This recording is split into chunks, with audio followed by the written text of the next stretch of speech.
Tu as déjà senti ce moment précis où quelque chose bascule, ce silence qui n'est plus du silence, ce regard qui n'attend plus rien, cette distance qui s'installe sans cri, sans reproche, sans drame, juste un vide qui dit « je ne suis plus là ». Il y a un instant très particulier dans certaines relations, un instant que personne ne remarque vraiment mais qui change absolument tout. C'est le moment où ton cœur se ferme, pas par vengeance, pas par colère, juste par survie. Et lui, il ne s'en rend même pas compte. Pendant des mois, peut-être des années, tu as attendu, tu as espéré, tu as essayé de te faire voir. Tu as donné, pardonné, expliqué, supplié parfois. Tu t'es adapté à ces silences, à ces absences, à ces promesses qui ne venaient jamais. Tu t'es convaincu que c'était normal, que l'amour, c'était ça, attendre, comprendre, ne pas déranger. Et puis, un jour, quelque chose se brise. Pas de façon spectaculaire, c'est silencieux, intérieur. Tu ne le décides même pas consciemment. Ton âme décide pour toi. Elle dit « assez ». Elle ferme une porte que personne ne peut rouvrir.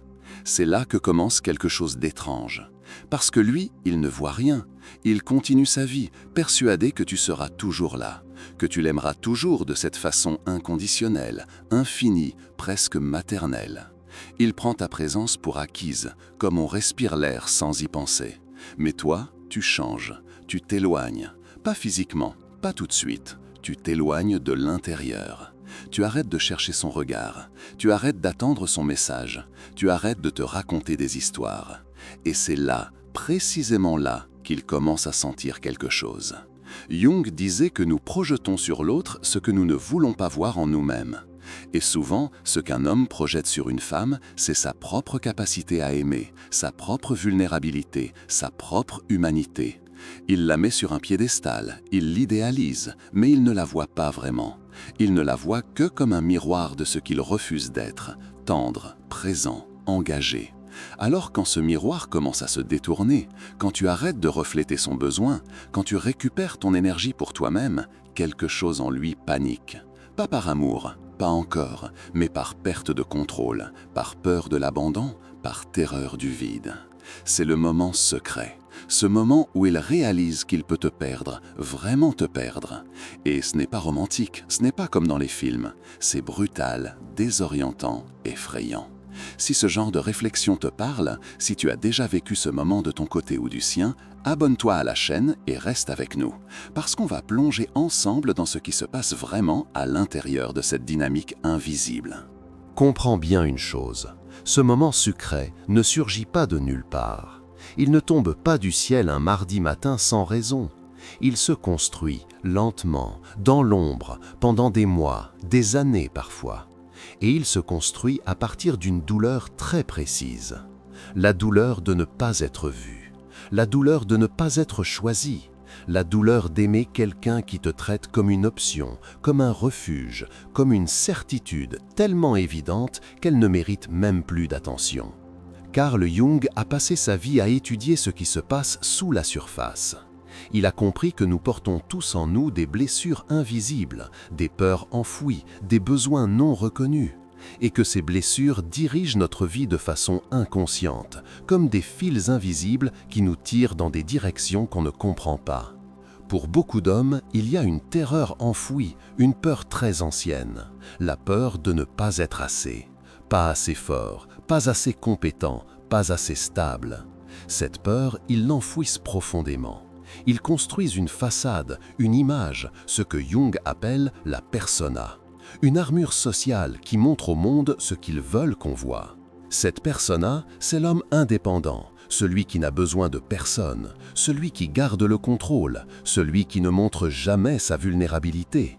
Mais sous cette armure, il y a un enfant terrifié, un enfant qui a peur d'être abandonné, rejeté, jugé insuffisant. Alors que fait-il avec cette peur? Il la projette sur toi. Sans s'en rendre compte, il transforme sa relation avec toi en un terrain où il peut enfin se sentir en sécurité. Tu deviens sa base stable, son ancrage émotionnel, sa garantie. Mais il ne te le dit pas, il ne se l'avoue même pas à lui-même. Il prend ton amour comme quelque chose d'acquis, de naturel, d'éternel. Et pendant ce temps, toi, tu te vides. Tu donnes, tu attends, tu espères. Tu essaies de remplir un vide en lui qu'il ne reconnaît même pas avoir. Tu essaies d'être assez pour deux, assez aimante, assez patiente, assez compréhensive. Mais tu ne peux pas remplir le vide d'un autre. Personne ne peut. Jung le savait. Il disait que l'individuation, le chemin vers soi-même, c'est d'abord reconnaître ce qu'on porte en nous, reconnaître nos ombres, nos peurs, nos besoins, et que tant qu'on ne fait pas ce travail, on reste prisonnier de projections, de fantasmes, de relations où personne ne voit vraiment personne. Ta douleur n'est pas une faiblesse.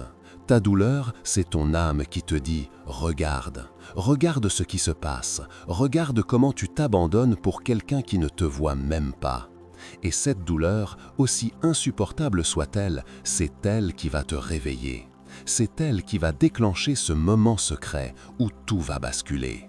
Maintenant, parlons de ce qui se passe en toi. Parce que ce moment secret, il ne concerne pas que lui, il te concerne aussi, profondément. Il y a deux voix en toi. Peut-être que tu les as déjà entendues, peut-être qu'elles se battent dans ta tête depuis longtemps et que tu ne savais pas comment les nommer. La première voix, c'est ton ego. C'est la voix qui a peur. La voix qui dit « Si tu pars, tu vas rester seul. Si tu abandonnes, tu vas le regretter. Si tu lâches prise, tu vas tout perdre. » Cette voix te raconte des histoires terrifiantes. Elle te convainc que ton identité dépend de cette relation, que ton bonheur, ta valeur, ta légitimité même sont liés au fait qu'il te choisisse, qu'il reste, qu'il change.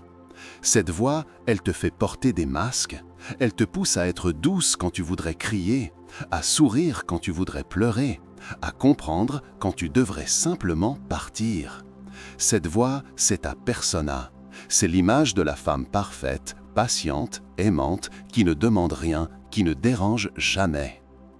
Et puis, il y a l'autre voix, plus profonde, plus calme, plus vraie. C'est la voix de ton soi, comme dirait Jung. Cette partie de toi qui sait, qui a toujours su, qui voit clair même quand ton ego panique. Cette voix, elle te murmure « Tu mérites mieux, tu ne dois pas mendier l'amour, tu ne dois pas te trahir pour être accepté. » Cette voix, elle vient de ton ombre, de cette partie de toi que tu as réprimée pour être aimable, pour ne pas faire de vagues, pour correspondre à ce qu'on attendait de toi. Ton ombre, c'est ta colère légitime, c'est ton besoin de respect, c'est ta dignité, c'est cette force brute qui refuse d'être humiliée, ignorée, prise pour acquise. Pendant longtemps, tu as étouffé cette voix, parce qu'on t'a appris que les femmes qui posent des limites sont difficiles, que les femmes qui demandent sont exigeantes, que les femmes qui partent sont égoïstes. Mais ton ombre n'est pas ton ennemi, elle ne veut pas te détruire. Elle veut te protéger, elle veut que tu te respectes, elle attend juste que tu l'écoutes. Et c'est exactement ce conflit intérieur qui crée le moment secret. Ce moment où ton ego, épuisé de lutter, finit par lâcher prise. Ce moment où ton soi prend enfin le dessus.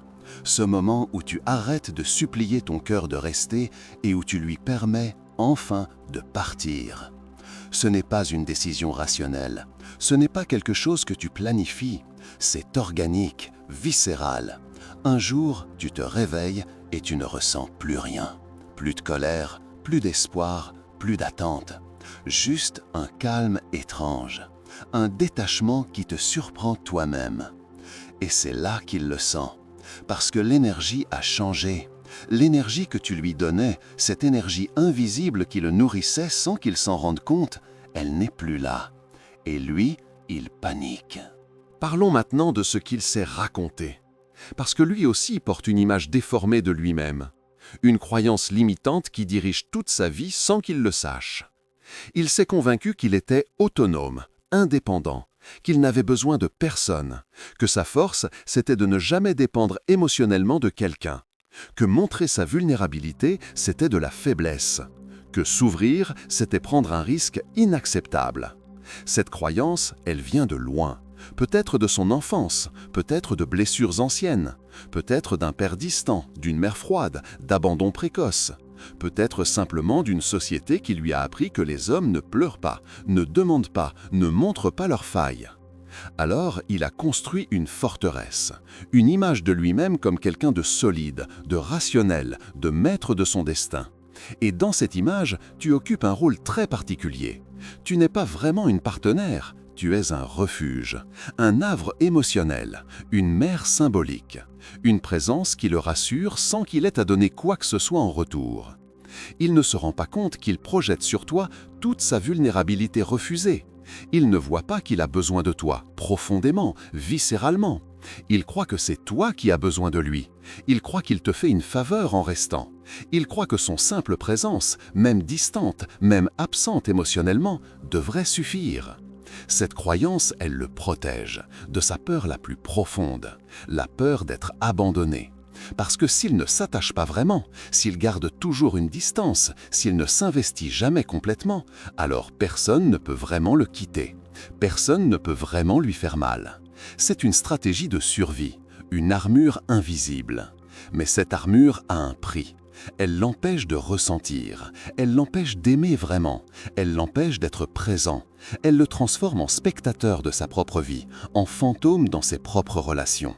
Et toi, tu as essayé de le toucher à travers cette armure. Tu as frappé à la porte, tu as supplié, attendu, espéré qu'il s'ouvre. Tu t'es épuisé à essayer de lui prouver que tu ne le quitterais pas, que tu étais différente, que tu étais safe, que tu étais là. Mais tu ne pouvais pas briser cette armure de l'extérieur. Personne ne peut. Seul lui peut la retirer. Et il ne le fera que quand il sera confronté à la perte réelle, pas à la menace de la perte, pas à tes larmes ou tes mots, à la perte véritable, au vide, au silence qui ne cherche plus à être rempli. Ton détachement, c'est le miroir qu'il ne peut pas éviter. C'est la seule chose qui peut fissurer son image de lui-même. Parce que quand tu arrêtes de courir après lui, il est forcé de se regarder en face. Et voilà le moment crucial. Le moment où quelque chose en lui commence à s'éveiller. Pas par amour romantique, pas encore, mais par confrontation avec sa propre ombre. Jung parlait de l'ombre comme de tout ce que nous refusons de voir en nous-mêmes, tout ce que nous jugeons inacceptable, faible, honteux. Pour lui, c'est sa dépendance émotionnelle, sa vulnérabilité, son besoin d'être aimé, son besoin d'être choisi, lui aussi. Pendant tout ce temps, il a projeté ses besoins sur toi. Il t'a vu comme celle qui avait besoin de lui, alors que c'était lui qui avait besoin de toi. Il t'a perçu comme celle qui dépendait de lui, alors que c'était lui qui dépendait de ta présence, de ta chaleur, de ton énergie. Mais maintenant, cette énergie s'est retirée. Et lui, il se retrouve face à un vide terrifiant. Un vide qu'il avait comblé avec ton amour sans jamais le reconnaître. C'est là que son ombre commence à émerger. Elle surgit sous forme d'anxiété, de panique, de confusion. Il ne comprend pas ce qui se passe.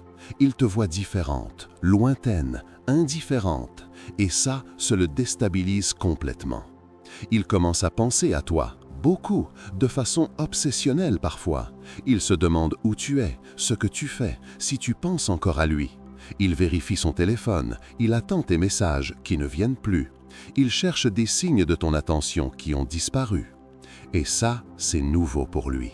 Ça le met en colère même, parce qu'il se sent vulnérable, il se sent hors de contrôle, il se sent exactement comme tu t'es senti pendant tout ce temps et il déteste ça. Mais quelque chose de plus profond commence aussi à se réveiller. Une prise de conscience floue, encore confuse, mais présente. Une petite voix qui lui murmure « Tu as pris quelque chose pour acquis. Tu as laissé partir quelque chose de précieux. Tu as ignoré quelqu'un qui te voyait vraiment. » Cette prise de conscience, elle ne vient pas de sa tête rationnelle, elle vient de son corps, de son ventre, de son cœur. C'est une sensation viscérale, un manque, une absence, quelque chose qui devrait être là et qui n'y est plus. Il réalise que tu n'étais pas juste une présence de fond dans sa vie, tu étais son ancrage, sa lumière, sa maison émotionnelle. Et maintenant que tu n'es plus là de cette façon, il se sent perdu, désorienté, seul, d'une façon qu'il n'avait jamais ressentie avant. C'est ça le moment secret. Ce n'est pas quand il te dit « je t'aime », ce n'est pas quand il te demande pardon, ce n'est pas quand il fait un grand geste romantique. C'est ce moment intime, silencieux, terrifiant, où il se rend compte qu'il a perdu quelque chose qu'il ne pourra peut-être jamais retrouver. Pas parce que tu es parti physiquement, mais parce que ton cœur s'est fermé et qu'il ne sait pas comment le rouvrir. Ce qui se passe ensuite en toi est aussi silencieux qu'un lever de soleil, mais tout aussi puissant. Pendant qu'il commence à réaliser ce qu'il perd, toi, tu traverses une transformation que personne ne voit de l'extérieur. Une transformation qui se passe dans les recoins les plus profonds de ton être. Tu ne prends pas de décision consciente, tu ne fais pas de liste de pour et de contre, tu ne te forces pas à oublier. C'est plus subtil que ça. C'est comme si ton âme avait pris une décision sans te consulter. Comme si elle avait dit « je me protège maintenant, c'est fini ». Tu remarques des petites choses. Tu te réveilles un matin et tu ne penses pas immédiatement à lui. Tu passes une journée entière sans vérifier ton téléphone avec cet espoir anxieux qu'il est écrit. Tu vis un moment heureux et tu ne ressens plus ce besoin de le partager avec lui. Ce n'est pas de l'indifférence artificielle, ce n'est pas un jeu, ce n'est pas une stratégie pour le faire revenir. C'est réel, c'est organique, c'est ton système nerveux qui lâche enfin prise après avoir été en mode survie pendant trop longtemps. Tu commences à te réapproprier ton énergie. Cette énergie que tu déversais dans un puits sans fond, tu la ramènes vers toi. Tu l'utilises pour toi, pour te reconstruire, pour redécouvrir qui tu es quand tu n'es pas en train de te contorsionner pour correspondre aux besoins de quelqu'un d'autre. Jung appelait ça l'individuation, le processus de devenir soi-même, de se détacher des projections, des attentes, des rôles qu'on nous a imposés, de retrouver son centre, sa vérité, sa voix propre. Tu commences à ressentir quelque chose d'étrange, de la légèreté, pas de l'euphorie, pas de la joie débordante, juste une légèreté, un espace, une respiration plus profonde, comme si un poids énorme s'était soulevé de ta poitrine sans que tu t'en rendes compte. Tu ne le hais pas, tu ne lui en veux même plus vraiment, tu le vois juste clairement. Tu vois ses limites, tu vois ses peurs, tu vois comment il fonctionnait, et tu vois surtout comment tu t'es perdu en essayant de le sauver. C'est une transformation qui se passe dans le silence. Personne ne la voit. Tes amis te demandent comment tu vas, et tu réponds bien. Et c'est vrai, tu es bien, différemment, pas comme avant, mais bien quand même. Tu ne cherches plus sa validation, tu ne te demandes plus ce qu'il pense, tu ne construis plus ta journée autour de l'espoir qu'il te contacte. Tu vis, simplement, pour toi. Et c'est cette transformation qui rend le moment secret si puissant. Parce que quand il commence enfin à te chercher, à te voir, à te vouloir vraiment, tu n'es plus là. Tu es parti, pas géographiquement, mais énergétiquement, émotionnellement, spirituellement. Tu es rentré chez toi, en toi-même. C'est ici que ton chemin devient vraiment le tien, que tu commences à agir non plus par réaction, mais par choix conscient, par alignement avec qui tu es vraiment. Peut-être que ça commence par un non, un petit non qui te surprend toi-même. Il te demande quelque chose, une faveur, une disponibilité, et toi, tu dis simplement non, sans t'excuser, sans t'expliquer pendant 20 minutes. Juste non, je ne peux pas, ou non, je ne veux pas. Ce petit non, c'est énorme. C'est la première fois que tu poses une limite sans culpabilité. La première fois que tu te choisis sans avoir besoin de justifier ce choix. C'est ta dignité qui refait surface après avoir été ensevelie sous des couches de conditionnement et de peur. Ou peut-être que ça commence par un choix différent. Tu sors avec des amis, tu t'inscris à ce cours que tu voulais faire depuis longtemps. Tu passes une soirée seule avec toi-même et tu la savoures. Tu ne remplis plus ton temps avec des distractions pour ne pas penser à lui. Tu habites ton présent. Tu commences à intégrer les deux voix en toi. Tu n'étouffes plus ton ombre, tu ne réprimais plus ta colère, ton besoin de respect, ta force. Mais tu ne laisses pas non plus ton ego te terroriser avec ces histoires de solitude éternelle. Tu trouves un équilibre, une place où tu peux être entière. Jung disait que l'intégration de l'ombre, ce n'est pas devenir parfait, c'est devenir complet. C'est accepter qu'on porte en nous de la lumière et de l'obscurité, de la douceur et de la force, de la patience et de la limite. Et que tout ça, c'est humain, c'est légitime, c'est beau. Tu réalises quelque chose de fondamental. Tu n'as jamais été le problème. Ton besoin d'amour n'était pas excessif. Ton désir de connexion n'était pas faiblesse. Tu n'étais pas too much. Tu étais juste avec quelqu'un qui était too little. Quelqu'un qui n'était pas prêt. Quelqu'un qui ne te voyait pas. Et cette réalisation, elle te libère d'un poids que tu portais sans même le savoir, le poids de croire que c'était ta faute, que si seulement tu avais été différente, meilleure, plus patiente, plus compréhensive, plus belle, plus discrète, alors ça aurait marché. Non, ça n'aurait jamais marché. Pas avec quelqu'un qui n'était pas disponible émotionnellement, pas avec quelqu'un qui projetait sur toi au lieu de te voir, pas avec quelqu'un qui prenait ton amour pour acquis. Tu commences à comprendre que l'amour n'est pas censé être aussi difficile. Que oui, les relations demandent du travail, mais pas de l'épuisement, pas de l'auto-abandon, pas de la mendicité émotionnelle. Tu commences à imaginer ce que serait une relation où tu es vu, choisi, honoré, où tu n'as pas à supplier pour recevoir des miettes d'attention, où ta présence est célébrée, pas tolérée.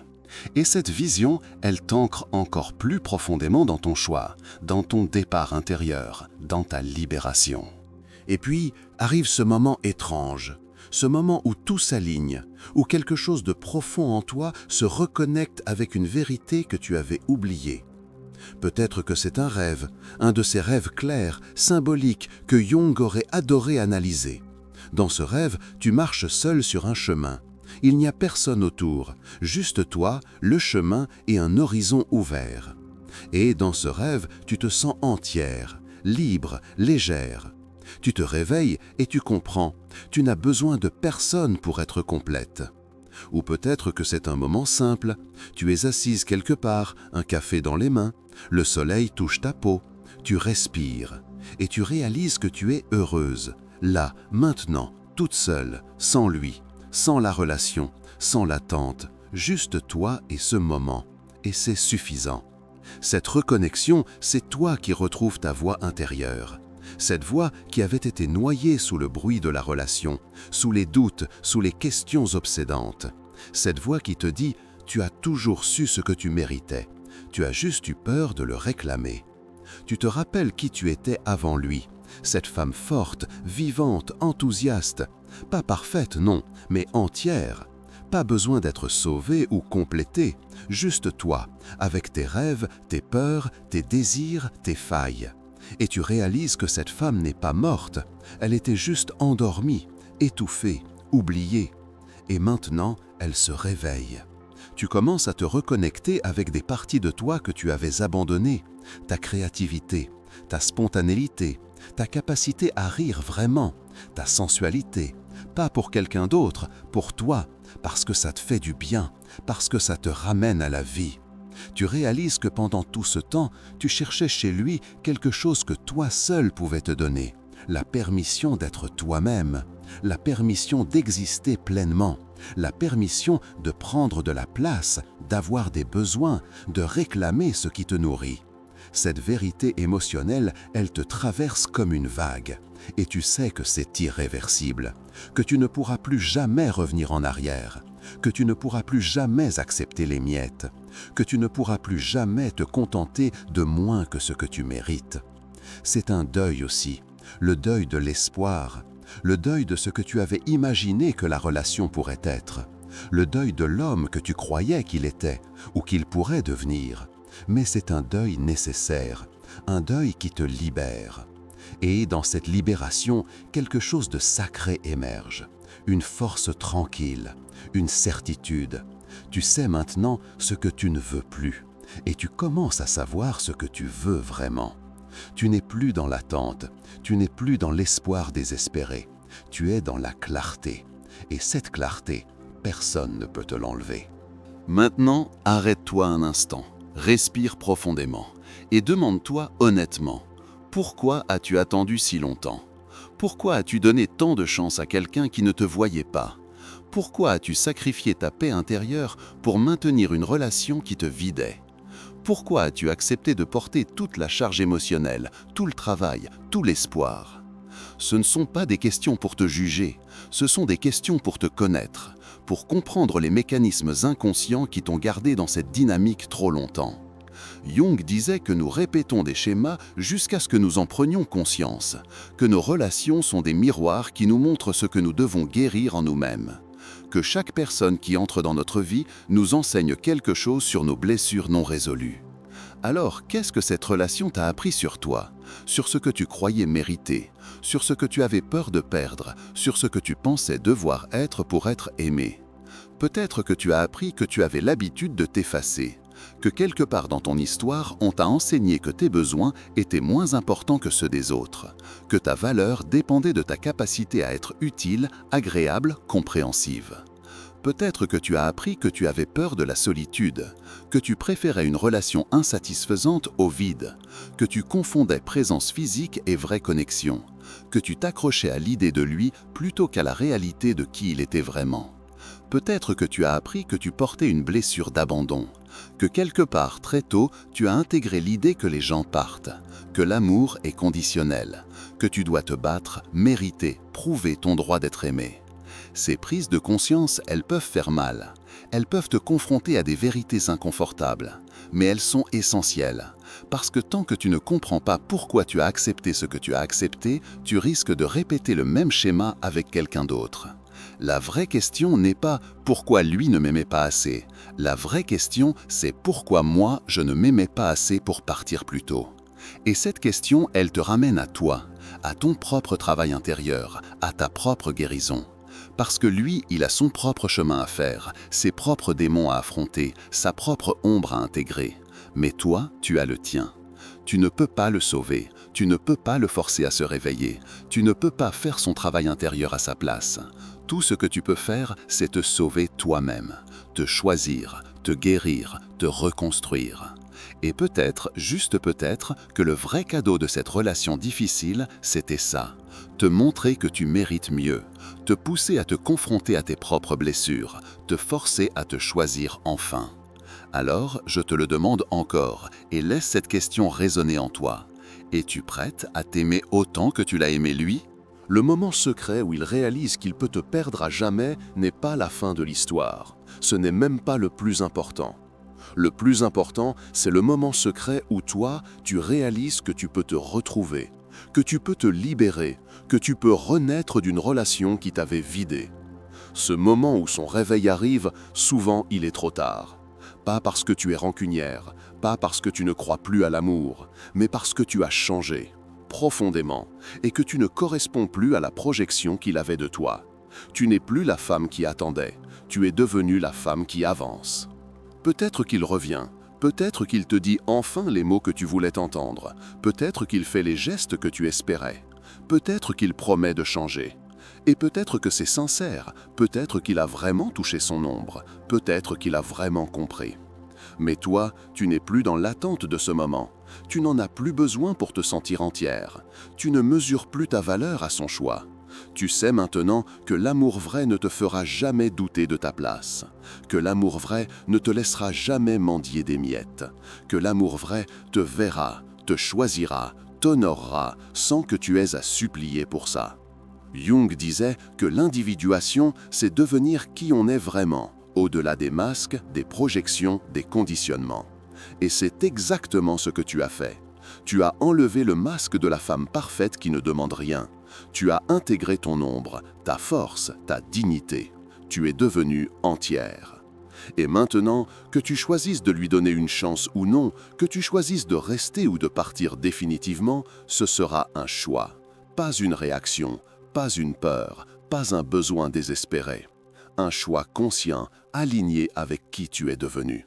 Si tu restes, ce sera parce que tu as vu un vrai changement, parce qu'il a fait son propre travail, parce qu'il te voit vraiment maintenant, parce que la relation s'est transformée elle aussi. Et tu sauras partir à nouveau si ce changement n'est pas réel. Si tu pars, ce sera parce que tu as compris que certaines portes doivent se fermer pour que d'autres s'ouvrent, que certaines relations sont des leçons, pas des destinations, que ton bonheur ne dépend pas de sa transformation à lui, mais de ton alignement à toi. Dans les deux cas, tu seras libre, vraiment libre, pas parce que tu n'as plus de sentiments, mais parce que tu ne sacrifies plus ton âme pour eux.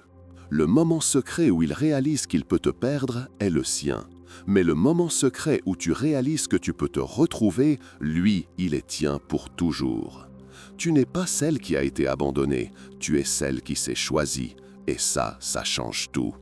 Si ce message t'a touché, si quelque chose a résonné en toi, abonne-toi à la chaîne et laisse un commentaire. J'aimerais vraiment savoir ce qui a fait écho dans ton cœur. Quelle phrase t'a parlé? Quel moment as-tu reconnu dans ta propre vie? Partage avec nous, on est là pour ça, pour se comprendre, pour grandir ensemble.